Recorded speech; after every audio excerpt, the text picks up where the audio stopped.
Welcome to Moms Don't Have Time to Read Books, hosted by me, Zibby Owens. It's an award-winning podcast with over 1,900 episodes, all featuring authors of books you love and those you have yet to discover. Listen daily 5 times a week. Then go to zibbymedia.com and learn more about what the LA Times called the Zibbyverse. Zibby Media includes Zibby's Bookshop, an independent bookstore in Santa Monica, Zibby Books Publishing, Zibby Retreats, Zibby's Book Club, and more. Go check it out at zibbymedia.com and follow me on Instagram at Zibby Owens. It'll take you where you need to go. Thanks for listening. Elizabeth O'Connor is the author of Whale Fall, a novel.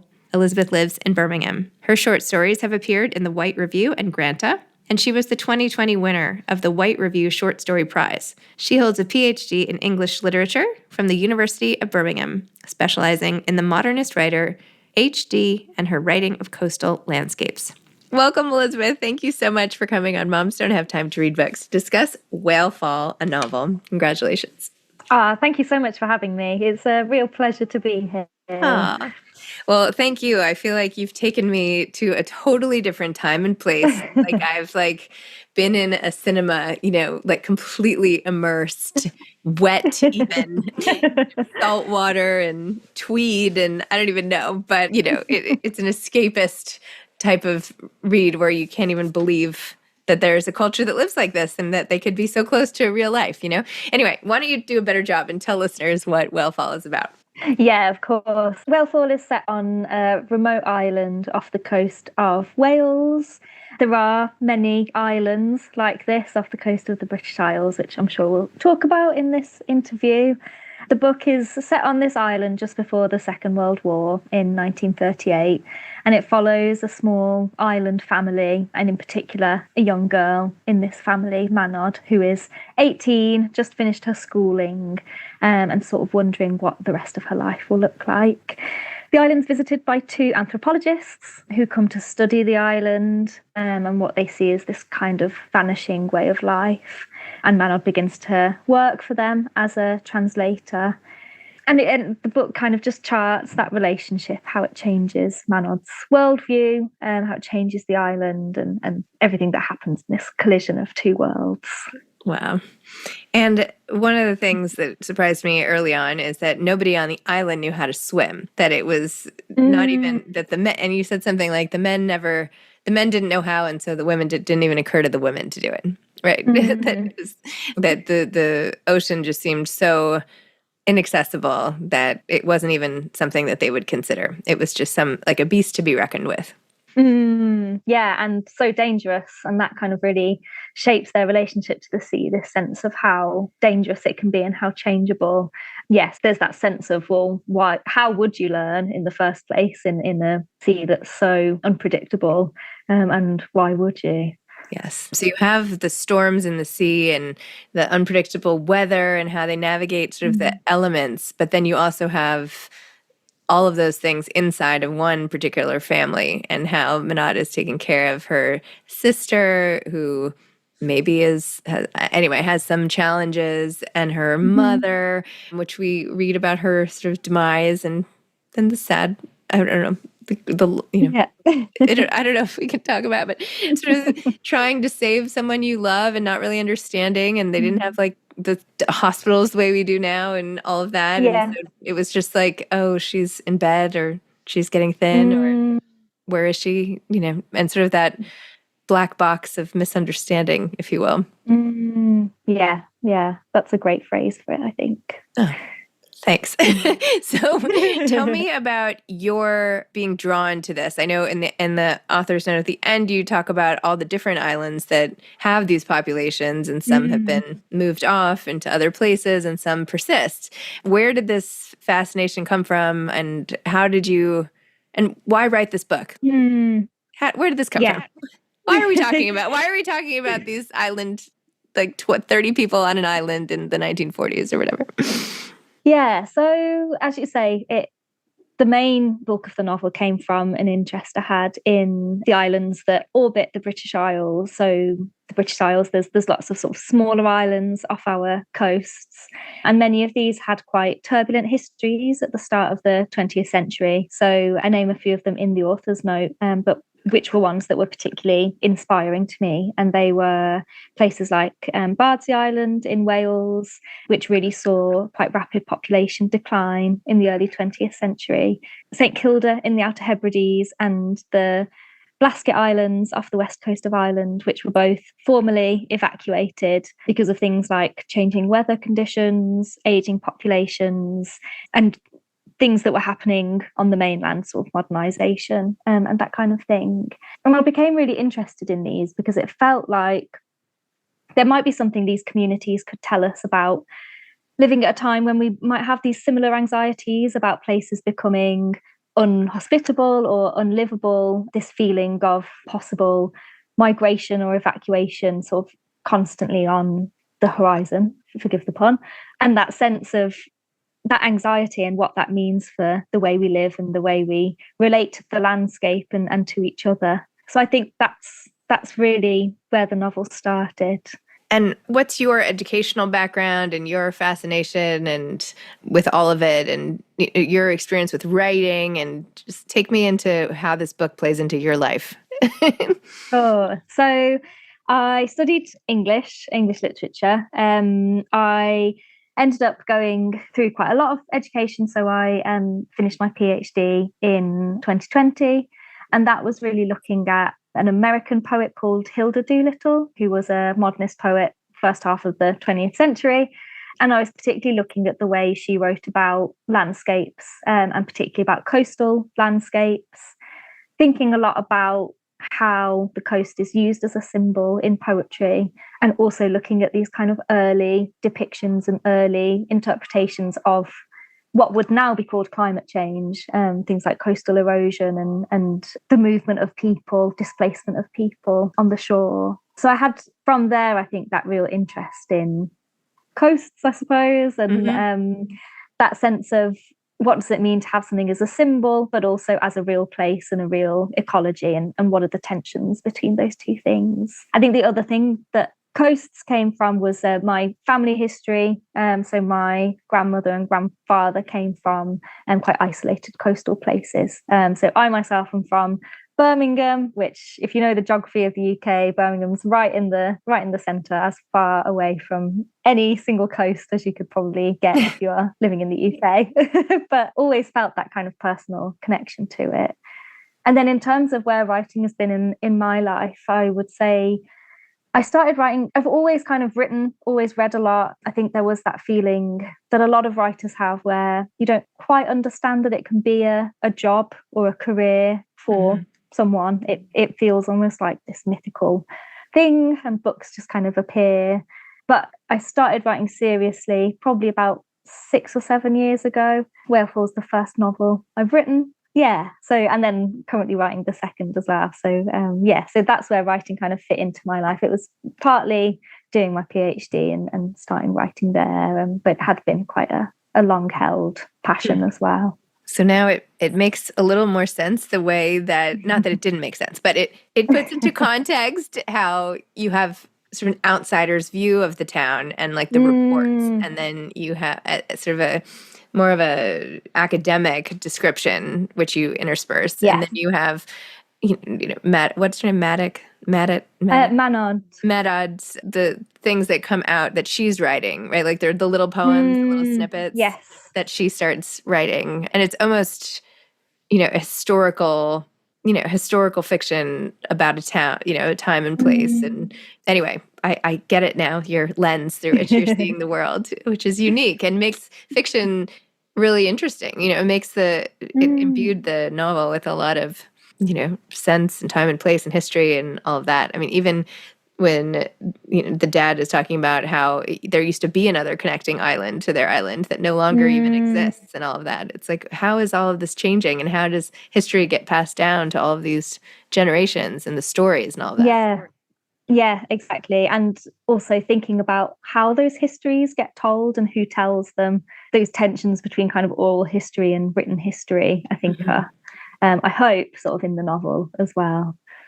You also have Manad's sort of like burgeoning sexuality and finding herself through that, and the two guys that she sort of takes up with a little bit throughout, and Yeah. sort of a little bit of a heartbreak situation. And I just like the image of her being like, wait, did the boat leave? I mean, that's not how you wrote it, but you wrote it beautifully with lyrically and in your way. But how do you find love on an island with 36 people or something, right? Like, what did people do? Yeah. Well, yeah, exactly. And I think, as you say, the book is also a coming of age story. And for Manod, who's only ever known the island, there's nothing kind of exceptional about it. What's exceptional to her is that feeling of, well, what might be beyond the island and what might be in her future. So she's kind of, talking to these men who appear in her life and sort of working out what that means for her. She sort of sees the anthropologists quite symbolically, I think, as these kind of representations of the mainland and all that the mainland can kind of offer her. So it's very much, about her and her figuring out what her ambitions are and who she is at that young age. It's almost like Moana. Have you seen Moana? I love that. I'll take that. Moana 2, they just released the preview. It's coming out. So, you could do like a book giveaway. If you love Moana, you will love Whalefall. Except the adventures don't really happen. Maybe that's part 2. Wait, what's the next one? Is that what happens? No, part 2 is not a sequel, sadly. Oh, okay. No sequel in the pipeline. Yeah. What is the book you're working on now? So at the moment, it kind of keeps changing. I think one of the things about writing the second novel is you go through all of the same challenges and all of the same kind of roadblocks and crossroads that you go through in the first novel. What has carried through is this interest I have in nature, I suppose, and the way we live alongside nature, the way we live alongside animals, and the kind of meanings and symbols that are bound up in them. So that's kind of what I'm thinking about. And then I got really interested in the world of dog shows. A few years ago, I wrote some short stories sort of set there, and really loved that world. It felt really unusual and that it had a lot to offer with storytelling. So that's kind of what I'm working on at the moment, but it is quite a changeable thing. Have you read Dogland by Tommy Tomlinson? No, it's on my list though. Yeah. It sounds great. Yeah, he's a great writer, great journalistic sensibility and all of that. Yeah, I'll just keep recommending movies. Best in Show. That's good. Best in Show I love, but that's a good one. So what is your writing life and regular life like in the middle of the UK with your mind and history and all of that? It sounds so sort of romantic and otherworldly, the whole thing. Is it, or is it like you're still like definitely not trying to order stuff or be on Instagram or whatever? Like, what is that like? Exactly. Yeah. So at the moment, I still have my day job at the moment. So have that sort of 9 to 5 full time, and then sort of writing alongside that, either in the mornings or in the evenings. Tell me more about your 9 to 5 job.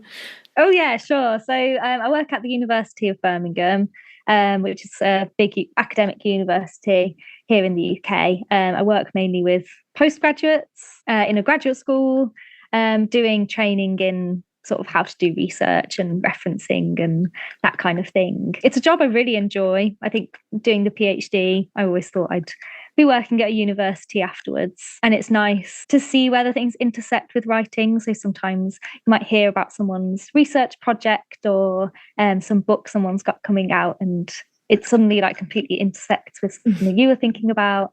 So it's really nice to be in that kind of network of thinkers and researchers. But it is a lot. How are you doing book publicity and all that? I mean, it almost feels very unlikely, except that it's gotten such a huge pickup in the US. So how, that you and I should be talking from so far away, as the book is rolling out. It's amazing. Yeah, it's been really wonderful. The reception in the US has been fantastic, and there's been lots of promotional stuff, which is another thing to balance alongside trying to write the second novel and day job. But it's been really unexpected. I mean, writing your first book, you're kind of just alone at your desk. I was sat there thinking, is anyone going to read this weird little book about Welsh fishermen? Is this something that anyone finds interesting except me? So it's just, yeah, lovely to have it out in the world, and amazing to me that it's sort of across the pond and that there are readers there. And yeah. Well, it is about that, but it's really not just about that. I mean, that is that's Yeah. the backdrop of a story of, being a sister, being a daughter, Mm, being someone longing for their own relationship and independence mm, in a changing world, right? It's yeah. a symbol for the day. So, Yeah. wow, beautiful. What writers do you admire a lot? So I really love Claire Keegan. I think she's a really big influence on my writing. That sense of really paring things back without losing the depth or emotional depth of what you're writing, and also kind of embracing a bit of ambiguity in your writing and in plot and in narrative. Something I find really compelling as a reader and a way that I like to write. Another writer who was a really big influence on me was Rachel Carson, the American nature writer. Obviously, is famous for her nonfiction, but she wrote some short stories kind of early on in her career, which would be set on the shore and sort of about the creatures that lived there. So about sort of the shellfish and the fish and corals and seaweeds. And it would look to find narrative and story in those interactions and in the kind of interconnections of these different creatures rather than really thinking about human lives and human drama. So in a lot of these stories, humans just appear very briefly. They might be walking past or put their hands into one of the rock pools, something like that. And that was something I found really interesting, this idea of how can you write about nature without sort of really concentrating on humans as a human trying to write about nature. So those two I'd say were really big influences. Wow. There's another book, and I'm blanking on all the details about it, so this is probably not going to be. I'll have to follow up on this and put it in show notes or something. But I interviewed another author who specializes in nature and lives in the UK, and her book was similar, but she included more. It was more of a memoir, and she included more of her back surgery, which she got on a boat, and she spends a lot of time on boats. Oh my gosh. I feel like the two of you would have a lot to talk about. I think so as well. Yeah. It's not as historical, right? It's more of what it's like today. It's like a fast forward of a woman sort of braving Moana part. This is like the continuation. Oh my gosh. Maybe it'll come to me in the next second. I can picture her. She was wearing like a fisherman's sweater on our Zoom, and oh my gosh. Anyway, it'll come to me. But anyway, this whole, woman facing the wild of the water vein. So anyway. Yeah, interesting. What advice would you have for aspiring authors? I think just to not give up would be my biggest piece of advice. Writing a book's such a challenge and can feel really difficult at times when you don't know where it's going or what's going to happen afterwards. There are a lot of times with Whalefall where I was kind of hovering it over the recycling bin icon on my computer and just thinking, what am I doing? Why don't I just sort of give up on this project that doesn't seem to be working? But obviously I'm glad I didn't. And it was that perseverance and feeling of believing in what you're writing. So that would be my biggest advice, just to really dig deep, don't give up. Okay, Hannah Stowe, Move Like Water, My Story of the Sea. And there's a whale on the cover of her book. Perfect. But it's a memoir. Okay, so you and Hannah have to have like a conversation or do some event, talk to your publishers. That sounds good. I can put you making a note. Okay, Move Like Water, My Story of the Sea.